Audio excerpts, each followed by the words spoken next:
430 anos. E o livro inteirinho de Êxodo, quanto tempo é?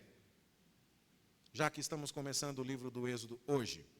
Bom, Moisés vai nascer no capítulo 2, ele nasce semana que vem, né? E aí então o que acontece? Ele vive os seus primeiros 40 anos na corte egípcia, vive outros 40 anos como pastor na terra de Midian, vem para o Egito e as pragas são aplicadas num intervalo aí de 1 ano e meio. Falando em números aproximados, o livro do Êxodo nos narra 81 anos e meio. Você percebe? E depois, quando a gente for para Levítico, na verdade o livro de Levítico nós já estudamos, a gente sabe que o livro de Levítico narra um período de 90 dias. Você consegue imaginar estas coisas? Elas estão presentes na sua mente quando você está lendo a Escritura? Às vezes Deus para a história para que a gente preste mais atenção. Quando a gente está assistindo um filme, e os filmes reverberam muito o que acontecia nas óperas, quando chega aquela cena em que o coração da mocinha está partido, porque o herói parece que não deu bola para ela, o filme para e entra aquela música, e a mocinha vai cantar aquela canção dela, tipo A Bela e a Fera. Sentimentos são como, sabe? Para a história e você coloca um foco ali. Bom, nós estamos vendo agora, depois que a família de Abraão é indicada, depois que a história da família de Abraão é indicada, um tempo de 430 anos onde nada nos é contado. Nós sabemos, inclusive, que os anciãos do povo de Israel se formaram nesse período. A palavra anciãos, que no grego a gente fala presbíteros, ela aparece na Bíblia no livro do Êxodo sem explicação. A gente deixa 70 pessoas do povo de Israel lá no Egito, e quando Moisés vem falar com esse povo, ele fala com os líderes do povo que são os anciãos. Como é que eles surgiram? A gente não sabe, mas eles já estavam lá. Há tantas outras coisas que aconteceram nesse período que simplesmente não nos foram narradas. Mas o que nós vemos aqui é que na hora em que Deus começa os preparativos para tirar o seu povo da escravidão, o zoom volta. 430 anos sem notícia do que estava acontecendo. Mas sobre a vida de Moisés, a gente vai saber até o nome das parteiras. Sobre a vida de Moisés, a gente vai saber detalhes do que estava acontecendo ali. Como era a cestinha que Deus usou para que Moisés sobrevivesse quando lançado sobre as águas do rio Nilo. Mostrando, portanto, que aqui é uma parte da história que Deus quer que eu e você prestemos atenção. E nós precisamos, então, atentar a todos esses detalhes, porque aqui nós teremos a maior densidade de milagres do Antigo Testamento. Você consegue imaginar algum período onde teve tanto milagre acontecendo, tão fantástico, quanto a época em que Deus foi tirar os israelitas do Egito? Você percebe o que eu estou dizendo? Então, a própria sobrevivência de Moisés já é miraculosa. Então, Deus aparece a Moisés na sarça ardente. E então, Deus manda Moisés e o cajado de Moisés se transforma numa cobra, que engole a cobra de Faraó. E então, vem as 10 pragas. E então, a Páscoa. Então, eles atravessam o Mar Vermelho. Então, Deus guia o povo numa coluna de fogo durante a noite. Então, Deus troveja no Monte Sinai. É muito milagre acontecendo. De tal forma que seguramente nós podemos dizer que o personagem central do Antigo Testamento é Moisés. Quando Jesus vai falar a respeito do Antigo Testamento apontando para ele, e você pode ver, por exemplo, isso lá em João capítulo 5, onde Jesus está discutindo com os fariseus e com os judeus que não criam nele, e Jesus diz assim: vocês examinam as Escrituras porque julgam ter nelas a vida eterna, mas são as Escrituras que testificam de mim. Se vocês crescem em Moisés, vocês creriam em mim. Quando Jesus fala de Moisés, é como se tudo dependesse da história que começa aqui. E de fato depende. Por quê? Qual é o livro que está escrito antes e que a gente já leu? É o livro de Gênesis. Quem que escreveu Gênesis? Moisés. E aí então o livro do Êxodo conta a história de quem? Do Moisés. Aí Levítico é para operacionalizar o tabernáculo que Deus mandou construir sob a supervisão de quem? Do Moisés. O livro de Números é para falar da viagem pelo deserto em direção a Canaã. Quem que estava liderando o povo?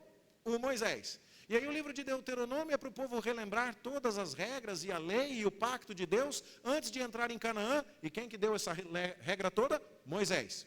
Dali para frente, toda a regra que vai ser lembrada pelos profetas, toda a regra que vai ser dita assim: vocês estão sendo abençoados porque cumpriram a regra, ou estão sendo disciplinados porque descumpriram a regra de quem? De Deus, dada através de Moisés. O livro de Deuteronômio ocupa um lugar-chave no Antigo Testamento. Todos os profetas que anunciam bênção para quem obedece ou maldição para quem desobedece, recorrem a Moisés. E eu queria que você pensasse um pouco nisso. Já temos uma lição importante aqui. Faz 430 anos que Deus não está falando nada. Será que ele morreu? Será que ele se esqueceu? Será que ele estava distraído? E a resposta é: claro que não. Deus estava esperando o tempo oportuno. Enquanto Deus não se manifesta de maneira visível, o povo de Israel cresce e se multiplica. E aquelas 70 pessoas que foram de Canaã até o Egito, que saíram daquele contexto em que Judá estava se casando com cananeias e tendo experiências sexuais nada piedosas. Você conhece a história, nós falamos sobre ela. Quando o povo está ameaçado de se contaminar com a idolatria cananeia, eles saem dali e vão para o Egito. E agora Deus está cumprindo a promessa, o povo se torna uma grande nação. Veja que a maneira como isso é contado no versículo 7 é muito enfático. Os filhos de Israel foram fecundos. Essa não foi a ordem que Deus deu a Adão e Eva lá no Jardim do Éden? E que depois Deus repetiu a Noé, aos filhos de Noé após o dilúvio? Essa não é a ordem que Deus dá, inclusive, por Abraão, por Isaac e por Jacó, porque através deles virá uma grande nação, um grande povo de Deus? Veja, parece que Deus está calado, parece que Deus está adormecido, mas não, Deus está preparando o terreno para a grande revelação que viria com Moisés, o mediador da aliança do Antigo Testamento. E ali então no verso 7 ainda é dito assim: foram fecundos, aumentaram muito e multiplicaram e grandemente se fortaleceram. Você fala assim normalmente? Você diz assim: você pode por favor ir na minha casa, na minha residência, no lugar onde eu moro, onde eu costumo viver? É assim que você fala?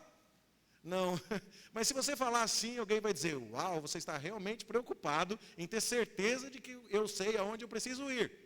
E aqui então é a perspectiva do autor. O povo se multiplicou. A promessa que Deus fez a Abraão se cumpriu. Eles estão lá no Egito. Eles estão multiplicados. E agora chegou o momento da grande revelação de Deus. Mas você já parou para pensar que também tem um outro lugar na Bíblia em que entre uma página e a outra passam-se 400 anos? Tem um outro lugar na Bíblia, não tem? É entre quais dois livros? Entre Malaquias e Mateus. Entre o Antigo Testamento e o Novo Testamento. Moisés foi aquele que trouxe a lei. E o apóstolo João diz: a lei veio por meio de Moisés, mas a graça e a verdade vieram por meio de Cristo. Não é porque a lei não continha graça, mas é porque a lei servia para apontar um modo de vida que Deus deseja, mas que era inatingível a pecadores como eu e você, como os israelitas. A lei mostrava o padrão perfeito de Deus e, por consequência, mostrava a pecaminosidade do povo. No entanto, quando chega Cristo, Ele é aquele que tem condições de cumprir a lei e de obedecer a lei e de sofrer os castigos da lei no lugar de cada um de nós, desobedientes a essa lei. Então, Moisés traz a lei, Jesus traz a graça. 400 anos de silêncio antes de Moisés, 400 anos de silêncio antes de Jesus. Deus não estava adormecido antes do Êxodo, Deus não estava adormecido antes dos Evangelhos. E se no livro do Êxodo você tem uma enorme concentração de milagres, a maior das concentrações de milagres no Antigo Testamento, eu te pergunto, onde é que tem mais milagre na Bíblia toda? Qual é a parte da Bíblia que tem mais milagre? Nos Evangelhos. Quem foi que fez os milagres? Foi Cristo. Aquele que nos tirou da escravidão completa. Não simplesmente como Moisés que tirou os israelitas do Egito para levar a Canaã, mas Cristo que nos tirou da escravidão do pecado e nos levou para que sejamos verdadeiramente livres para o reino do Filho do amor do Pai Celestial. Veja então como essas coisas estão apontando para Jesus. É importante que tenhamos essa percepção. O livro do Êxodo também é evangelho. Nós lemos o livro de Gênesis percebendo inúmeras semelhanças. Entre as tocantes semelhanças no livro de Gênesis, nós vimos que José, traído pelos irmãos, ofereceu um banquete a eles. E hoje nós vamos celebrar exatamente o banquete de um irmão que foi traído. E não foi simplesmente vendido como escravo para ir ao Egito, não. Ele foi crucificado por essa traição. E, no entanto, ele nos recebe e nos provê alimento espiritual e físico. E nós já vimos muitas nuances do Evangelho no livro de Gênesis. E a partir de hoje, com a bênção de Deus, nós veremos muitas prefigurações do Senhor Jesus no livro do Êxodo. A primeira delas, o silêncio de 400 anos antes do Êxodo, o silêncio de 400 anos antes do Evangelho. As maiores manifestações de Deus no Antigo Testamento, vindas por Moisés, as maiores no Novo, vindas por Cristo. Moisés tirando o povo da escravidão egípcia, Jesus tirando o povo da escravidão do pecado. E em tudo isso, Deus está cumprindo rigorosamente as suas promessas. Quando Deus falou com Abraão, lá em Gênesis capítulo 15, versículo, eu não vou citar de cabeça aqui, porque a memória não está tão boa, mas versículo 13, Deus diz a Abraão assim: sabe com certeza que a tua posteridade será peregrina em terra alheia, e será reduzida à escravidão, e será afligida por 400 anos. Mas também eu julgarei a gente a que tem de sujeitar-se. Ou seja, do mesmo modo como Deus preparou cada detalhe da vinda de Jesus, dando-nos indícios de Cristo e de sua vida e de seu ministério, nos personagens, nas leis, nas cerimônias do Antigo Testamento, os detalhes também do que aconteceria com o povo de Israel no Egito já estavam todos eles determinados por nosso Deus. Na mensagem muito oportuna que o seminarista Diego nos trouxe hoje pela manhã, tudo tem o seu tempo determinado, a ênfase é no decreto de Deus que determina todas as coisas. E aqui nós estamos vendo o Êxodo, pegando carona no sermão do Diego, também teve o seu tempo determinado. Ele aconteceu na hora adequada. Ele aconteceu quando Deus pegou um povo pequeno e fez esse povo virar grande. E esse povo foi escravizado pelo maior país que já se tinha conhecimento. Até hoje a gente fica tentando descobrir como é que eles fizeram aquelas pirâmides. Que tecnologia foi aquela, que força de trabalho foi aquela. E Deus escolhe esse momento onde há um grande império escravizando o seu pequeno povo, que cresceu, mas que foi para lá pequeno, para dar uma ideia de que a vitória não foi obtida por méritos humanos. A vitória foi obtida porque Deus é grandioso. Ele é quem é fiel. Ele é quem é bondoso. Ele é quem carrega o mérito de todas as vitórias. Aliás, nós confiamos e cremos na Bíblia justamente por isso. Quando você estuda um pouco de arqueologia e vê o que os reis assírios ou os reis babilônicos faziam, quando perdiam as batalhas, eles desconversavam. Não contavam nada, não ficava escrito em lugar nenhum. Mas quando eles venciam, eles faziam questão de pintar na parede, de escrever muitas e muitas memórias das suas conquistas. A Bíblia faz diferente. Quando o povo de Israel sofre e é escravizado, ela conta. E quando o povo é liberto, ela também conta, mas não para dar glória a Moisés e não para dar glória a Josué ou a quem quer que seja, mas para dar a glória a Deus. Isso faz deste livro um livro sem igual. Um livro no qual nós confiamos irrestritamente, tanto pelo testemunho interno do Espírito Santo, que nos assegura de que esta é a palavra de Deus, mas também pela simples observação inteligente das circunstâncias. Quando o povo de Israel vai mal, a culpa é de Israel. Quando o povo de Israel vai bem, o mérito é de Deus. E o que nós vemos aqui é que o povo está prestes a se libertar de uma escravidão. E aquele que está por trás de tudo e está conduzindo o povo nessa vitória é o soberano Senhor do céu e da terra. Nós vimos nos versículos iniciais, portanto, meus irmãos, que foram 70 pessoas. Nós já estudamos isso, né? São os 11 filhos de Jacó, porque José já estava no Egito, mais as suas esposas e os seus filhos, que se deslocam de Canaã para o Egito em busca de comida. E aí então, o verso 8 vai nos dizer que entre mentes se levantou um novo rei sobre o Egito que não conhecera a José. É impressionante como a gente lê o mesmo texto vezes e vezes sem conta e ainda aprende coisa nova. Como eu aprendi estudando esse texto essa semana.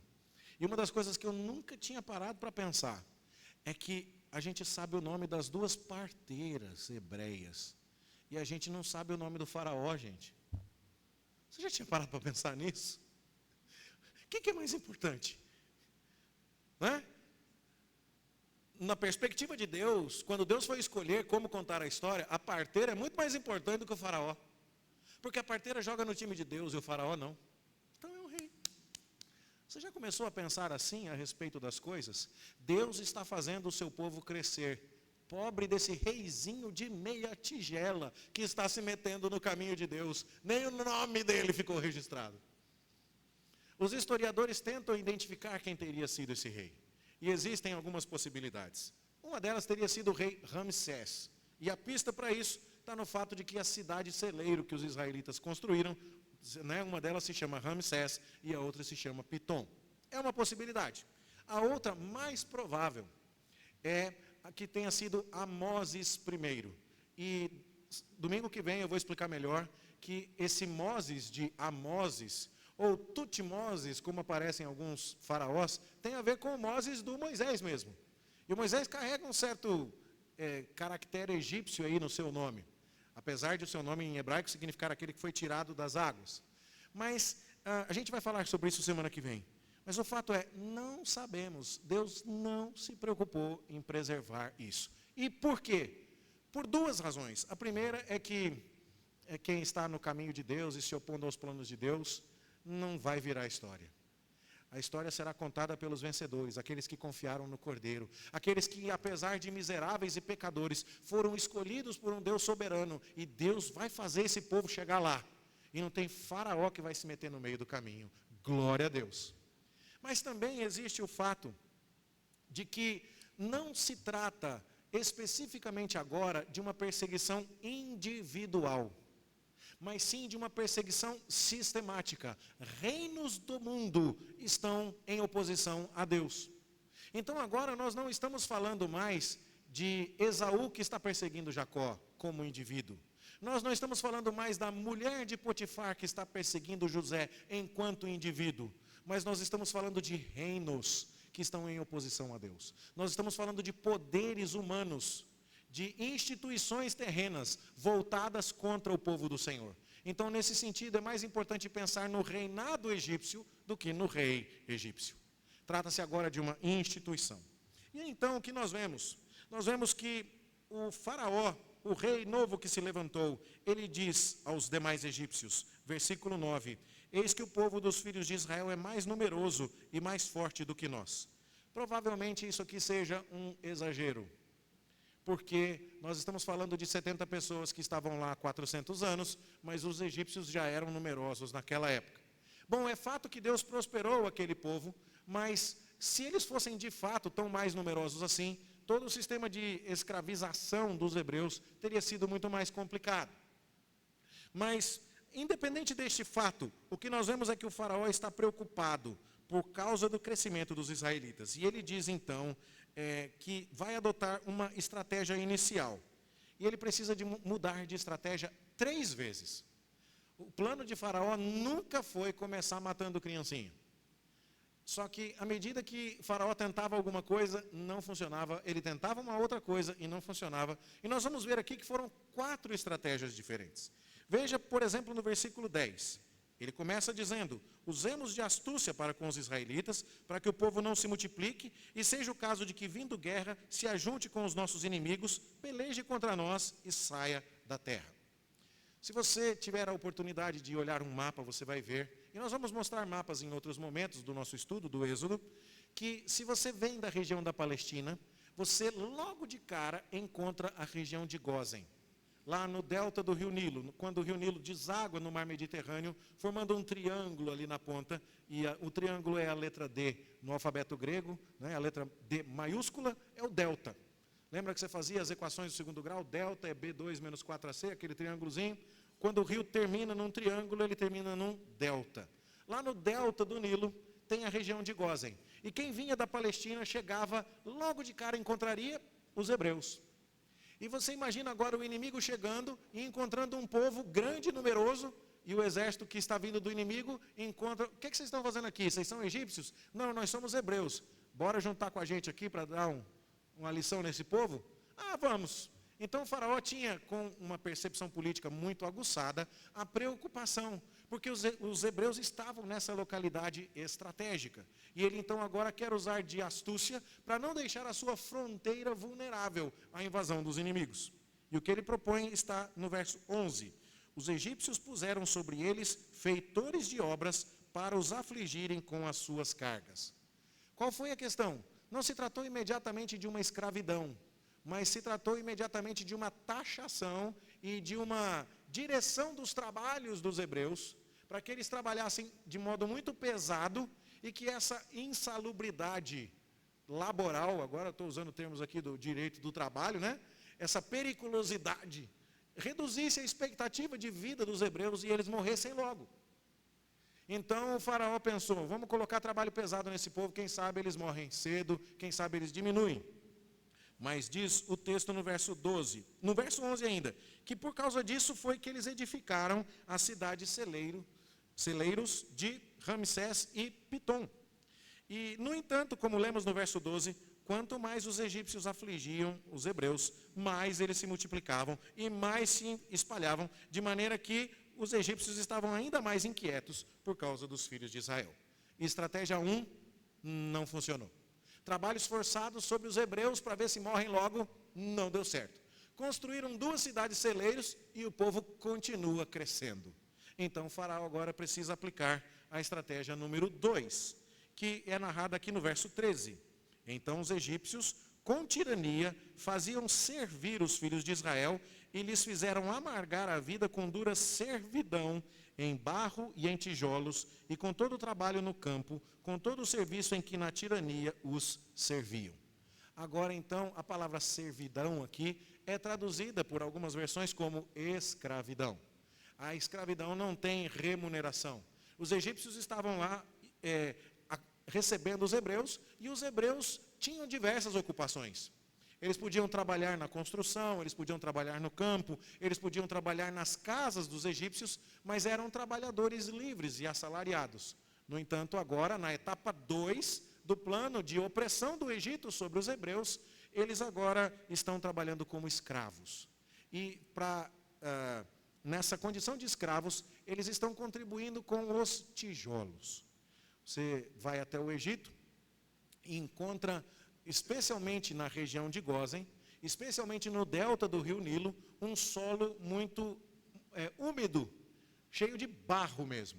E não há material para você construir edificações. As pirâmides que foram construídas em um outro lugar um pouco mais distante, onde já existem pedras. Mas lá na região de Gósen, não havia pedra para construir casa nenhuma. Como é que você faz, então, para construir alguma coisa? Você precisa moldar o barro e fazer uma mistura com palha e com outros materiais, de tal forma que aquele barro endureça ao sol, e então você tenha pedras feitas de barro para poder construir os seus tijolos. Então os hebreus foram trabalhar exatamente nesta questão.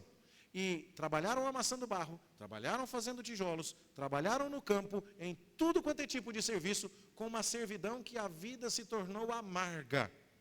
E mesmo assim, eles não morreram não. Etapa 2 do plano de Faraó não funcionou. O texto avança, portanto, dizendo no verso 15, o rei do Egito, note de novo, quantas oportunidades Moisés deixou de mencionar o nome desse homem. O rei do Egito. Qual seria esse rei? Não é importante isso. Ordenou as parteiras hebreias, das quais uma se chamava Sifrá e outra Puá, dizendo, quando servirdes de parteiras hebreias, examinai, se for filho, matai-o, mas se for filha, que viva.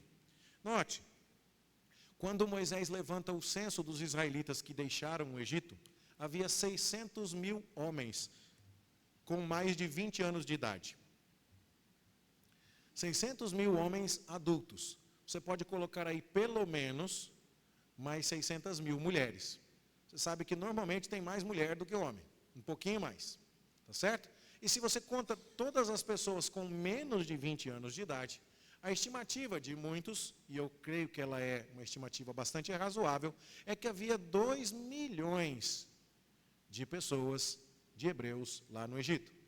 Se temos 600 mil homens com mais de 20, vamos imaginar aí, já que a expectativa de vida, né, não é tão elevada como nos dias de hoje, amassando o barro lá, viver até os 70, 75, não seria tão provável assim? Imagine você que nós tivéssemos aí, para falar pouco, 150 mil homens de 20 a 30 anos. Não me parece uma estimativa ruim. E nessa mesma faixa etária, 150 mil mulheres. Ok? Essas mulheres estão gerando filhos, não estão? Você acha mesmo que 150 mil mulheres gerando filhos, 2 parteiras davam conta de todo o serviço? E a resposta é não. Elas não eram as 2 únicas parteiras existentes. Tanto é que o texto vai dizer assim, que o faraó chamou as parteiras, das quais uma chamava Sifrá e a outra Puá. Não foram todas as parteiras que resolveram obedecer a faraó, mas 2 delas obedeceram. Percebe? Ou melhor, 2 delas desobedeceram. Né? E as outras acabaram atendendo, ou de alguma outra maneira não são mencionadas aqui. Poderia haver mais parteiras, e tudo nos leva a crer que havia mesmo. Mas essas 2 resolveram fazer a vontade do Senhor. Aqui nós temos no texto uma questão muito delicada. Tem muita gente que ama apresentar justificativas para a sua desobediência. E tem gente, inclusive, que cava todo o contexto para autorizar a sua desobediência. Fica demorando para lavar a louça e tem tarefa para fazer. E não faz nenhuma das 2 coisas. Aí quando a mãe chega e fala, vai fazer a tarefa, não dá porque eu tenho que lavar a louça. Essa pessoa não está usando o dever de lavar a louça como uma justificativa correta e adequada para não fazer tarefa. Mas nem sempre a gente cavou as circunstâncias para forjar uma desculpa esfarrapada. Às vezes nós somos colocados em situações onde qualquer das coisas que façamos será complicada. Quais seriam as alternativas daquelas mulheres que receberam a ordem de indo socorrer as mulheres hebreias na hora do parto, descobrindo que era um menino que havia acabado de sair da barriga da sua mãe, cortando o cordão umbilical, já desnucava a criança, ou já enrolava o cordão no pescoço e puxava um pouco mais para asfixiar a criança. Que maldade tremenda seria aquela? A alternativa seria não fazer isso e morrer? Então aquelas mulheres dizem a Faraó o seguinte: nós temos uma dificuldade, porque as mulheres hebreias, verso 19, não são como as egípcias, são vigorosas, e antes que lhes chegue a parteira, já deram à luz os seus filhos. Bom, pode ser que isso até seja verdadeiro. Pode ser até mesmo que aquelas mulheres tenham decidido demorar de propósito, para que quando elas chegassem, elas já não fossem mais necessárias, e com isso, elas não tivessem mais condição de matar os meninos. Mas o fato é que elas não estavam dizendo toda a verdade a Faraó. E aqui então nós temos aquilo que é chamado de dilema ético. Quando você não está em condição de atender a todas as demandas que lhe são apresentadas. Você não está optando agora entre o bom e o ruim, mas você está fazendo uma escolha entre o ruim e o péssimo. Você está optando agora não pelo melhor bem, mas pelo menor mal. Então, elas estão aqui claramente aplicando um caso de desobediência civil. E é uma questão importante aqui, porque elas não atendem à voz do governante. E a Escritura é clara para nós, especialmente no Novo Testamento, de que devemos obedecer aos governantes. Jesus deixou claro que devemos dar a César o que é de César e a Deus o que é de Deus. O apóstolo Paulo, escrevendo em Romanos, capítulo 13, nos diz que nós devemos honrar as autoridades. E que não devemos ter medo, porque a espada só vem se estivermos fazendo aquilo que é errado. Mas nesta circunstância, o que aquelas parteiras poderiam fazer? Bom, a Escritura já está nos dando aqui algumas orientações. A desobediência civil é algo sancionado pelas Escrituras, no caso de o governante civil requerer de nós que façamos alguma coisa que contrarie a vontade de Deus. Isso foi muito discutido em 2020, quando, por causa da pandemia, foi ordenado que as igrejas fechassem as portas. Trata-se de uma ordem que Deus nos dá de nos reunirmos para cultuá-lo. No entanto, o argumento que muitos apresentaram foi: se nós nos reunirmos nós estaremos colocando em risco as vidas uns dos outros. Então nós ficamos agora num dilema. Qual era o dilema ético? Ou nós nos reunimos para cultuar a Deus, o que devemos fazer, mas com isso colocamos a saúde e a vida do irmão em risco, o que não devemos fazer. Qual seria a atitude? É a hora em que você opta pelo mal menor. A vida é preciosa. Então, entendendo isso, muitas igrejas acataram a ordem governamental. Fica toda a discussão na qual eu não vou entrar aqui, ela demoraria demais. Se era mesmo assim, se não era, se a vacina funcionava, se não funcionava, se era golpe para fechar as igrejas depois, isso é uma outra história. Mas o fato é que todos nós, em algum momento, podemos ser colocados em situação assim. E a Bíblia, inclusive, diz aqui que as parteiras temeram a Deus e que Deus constituiu família a elas. Ou seja, não há como negarmos que essas mulheres receberam a aprovação de Deus aqui por causa do que fizeram. Muitos meninos viveram por causa delas. E o fato de elas terem ou contado uma meia verdade ou uma meia mentira para o faraó, não tornou este ato difícil delas menos adequado, porque a situação que elas viviam era problemática. Cuidado, no entanto, para você não achar que, nesse exemplo de quem não lavou a louça e não fez a tarefa, e aí acabou num dilema ético, você sabe que não é a mesma coisa. Nós não escolhemos quando somos lançados nesse tipo de situação. E nós temos outros exemplos, para inclusive lhe citar aqui, vindos da Bíblia. Raabe, que morava na muralha de Jericó, acolheu os espias que Josué mandou. E quando o rei de Jericó foi até a casa dela, se ela dissesse, eles estão lá em cima, debaixo das canas, os espias iriam morrer. Então Raabe disse, não vi. Ela precisou mentir. Nós vamos ver, inclusive, Pedro e João diante do Sinédrio, sendo chamado pelas autoridades civis. E os membros do Sinédrio dizendo, vocês estão proibidos de falar no nome de Jesus.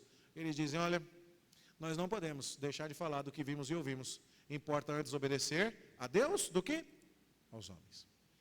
Portanto, nós precisamos tratar desses assuntos aqui, porque nós não fugimos dos assuntos difíceis na Bíblia. Mas tome muito cuidado, para você não achar que o seu problema, causado pela sua preguiça, pela sua desobediência, é semelhante ao dessas mulheres. Analise com muita sabedoria e temor diante do Senhor, porque isso não acontece toda hora não, não é tão simples quanto parece.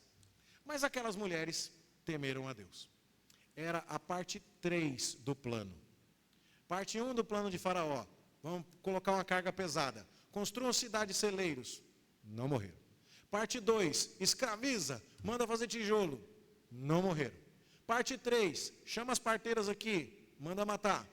Nem todas as parteiras deram ouvidos. A gente sabe de 2 delas que não deram ouvidos. E aí então, também o plano de Faraó não funcionou. Parte 4 do plano, que a gente vai ver agora, que está no versículo 22. Então ordenou o Faraó a todo o seu povo, dizendo, a todos os filhos que nascerem aos hebreus, lançareis no Nilo, mas a todas as filhas deixareis viver. Ou seja, agora não era só parteira que estava com ordem de matar meninos, não. Era qualquer pessoa do povo.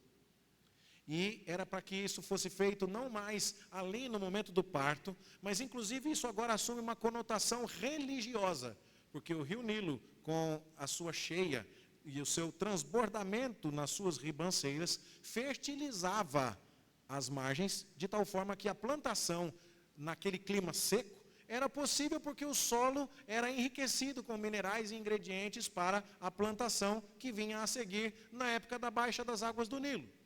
E o Nilo, portanto, era deificado, adorado como um deus no Egito, porque ele trazia a possibilidade de plantação e a possibilidade de vida.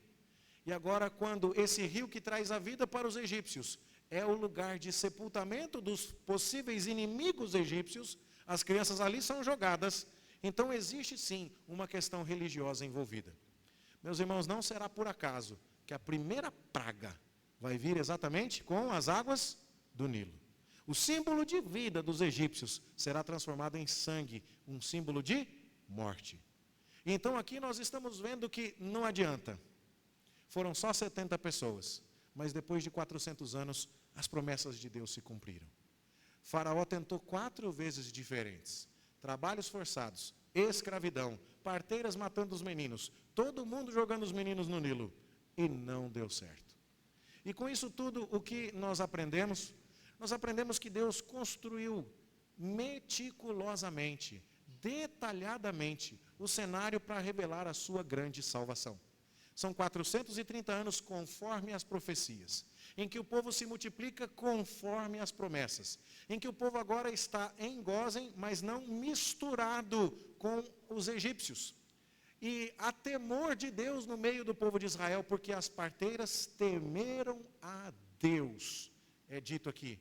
Então aquele povo, apesar de ter em um ou outro momento manifestado uma certa assimilação da idolatria egípcia, aquele povo ainda sabe quem é o seu Deus. E agora Deus está preservando o seu povo. É assim que começa essa maravilhosa história do livro do Êxodo. E que lições aqui então nós podemos tirar? Eu fiquei muito feliz de acompanhar as orações das minhas irmãs. Irmã Semira me percebeu muito bem aqui no começo do culto que nós lemos a genealogia e depois nós cantamos a respeito da bondade de Deus, que Ele é fiel em todo o tempo. Eu fiquei muito feliz de ver que ela percebeu por que a gente leu o texto e cantou a música. Porque Deus foi fiel. Ele falou que o povo ia crescer. O povo cresceu. E não tinha problema se estava no meio da escravidão, se estava no Egito, as promessas de Deus se cumpriram. Mas depois nós lemos que vieram tempos difíceis. E agora os hebreus estão sendo ameaçados de morte. Mas não preciso ficar preocupado. E a irmã Mércia, depois que lemos isso, diz assim: Deus, a gente precisa aprender que mesmo que o cenário seja difícil, o Senhor está tomando conta de nós. Por favor, nos ensine a descansar nos teus braços, nós não queremos viver ansiosos. Essas são as lições. Porque Deus é Deus, e foi isso que nós cantamos. Deus domina o trono do universo. Quem é esse faraó? Quem ele está achando que ele é? Nós não sabemos nem o nome dele. Isso não é importante. A Cifra e a Puá, nossas irmãs em Cristo, que nos esperam lá na eternidade, são muito maiores do que esse faraó metido à besta. Então nós precisamos lembrar dessas coisas. E agora nós precisamos entender que aquela guerra, cujo cenário foi armado lá em Gênesis capítulo 3, quando Satanás corrompe nossos primeiros pais, fazendo-os cair em pecado, e agora Deus diz assim: há uma batalha em andamento, uma inimizade entre a descendência da mulher e a descendência da serpente. Essa batalha está em jogo. E agora, os poderes do mundo, a glória de homens, o maior país já existente até aquela época, está pelejando contra Deus. E Deus meticulosamente escolhe o cenário para manifestar a sua glória. Nós temos falado a você que um resumo minúsculo da Bíblia poderia ser a glória de Deus manifestada na salvação do seu povo através do julgamento de seus inimigos. Esse é o resumo da Bíblia. Deus aqui vai manifestar a sua glória, salvando o seu pequenino povo de 70 pessoas, ao julgar esse faraó que pensa ser todo-poderoso. E essa história vai vir com Deus cuidando de detalhes. Detalhes que agora eu e você teremos o prazer de saborear, na medida em que Deus dá o zoom nesses capítulos, porque agora a vida de Moisés é importante, os detalhes do seu treinamento no palácio, os detalhes de todas as coisas. E Deus vai usar as coisas grandes, usar as coisas pequenas para envergonhar as grandes. Deus vai usar o pequeno povo de Israel para envergonhar todo o Egito. Os israelitas vão aprender quem é que manda, os egípcios também. Deus trabalha com essas semelhanças e com essas diferenças. A semelhança entre Moisés e Jesus é óbvia. O que acontece quando Jesus nasce? Tem um rei que também quer matar. Será que esse rei consegue? A resposta é não. E então Jesus faz coisas maravilhosas. Semelhanças. Por outro lado, nós temos contrastes muito interessantes. Nós terminamos o livro de Gênesis com o contraste de um pastor que virou governador do Egito. E agora nós vamos começar o livro do Êxodo com um governador do Egito que vai virar pastor. E o que é isso? É a ideia de que há alguém que é exaltado sobre todas as alturas, o poderoso e maravilhoso Filho de Deus, que vai se fazer homem, vai se humilhar e vai se tornar um servo obediente até a morte e a morte da cruz. E Deus vai cuidar de cada um dos detalhes, porque Ele não está simplesmente tirando um povo da escravidão para levá-lo à liberdade física. Não é somente sair de Egito e ir para Canaã, mas é sair das trevas, da condenação e do pecado, para ir para a bênção e para a vida eterna. Ah, meus queridos irmãos, eu posso mal esperar pelo momento de continuar essa história com vocês. Quanto mais eu aprendo aqui, mais eu me encanto com a sabedoria, com a glória deste Deus. E a minha oração é que o seu coração queime como o meu. E mais, que a gente vibre por conhecer esse Deus, vibre por conhecer essa história maravilhosa, porque não há um detalhe aqui que não resplandeça, comunicando a nós como é bom, como é gracioso, como é amoroso, como é sábio, como é todo-poderoso esse Deus a quem nós servimos. Apertemos os cintos e vamos prosseguir juntos nesta viagem aqui no livro do Êxodo. Que o Senhor nos abençoe e que nos ajude a entender isso. Vamos passar por dificuldades. Vamos passar por ocasiões, até mesmo em que, quem sabe, chegue o dia, no nosso país, em que precisemos praticar a desobediência civil. Quem mexe com educação e viu o que aconteceu na CONAI nesta semana, sabe que nós vivemos dias maus no nosso país. Sabe que nós vivemos projetos perversos, instituídos e regulamentados pelo nosso governo. Pode chegar o dia em que nós tenhamos que aprender a história das parteiras hebreias. Mas não deve chegar o dia em que a gente se entregue ao desespero. Esse dia, quando chegar, ele deve ser enfrentado com essa perspectiva. Se o trovão e o mar tremendo vem, sobre a tempestade eu voarei, porque eu sei que tu és Deus. Eu descansarei. E que este seja, portanto, meus irmãos, o alento da nossa alma e a lição para a nossa vida. Em nome de Jesus. Amém. Nós vamos cantar.